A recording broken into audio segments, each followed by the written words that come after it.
Here we're going to take a look at the Network Manager. Now this is found underneath Edit, Project Settings, and down to Network. Now this is going to be a really quick video because really there's only two settings here.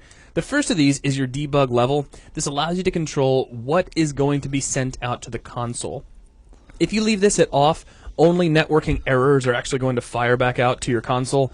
And by console, of course, I mean if you go under Window and open up the console, that's this window here. Now we don't have any sort of networking taking place in our game, so we can't really demonstrate this. But with off, again, we're only going to get errors. Informational, only pertinent networking information is going to be sent. Important stuff, more or less. And then if you switch this over to full, all networking data is going to be printed out to the console for you to see. The send rate controls the number of times per second that network data is sent.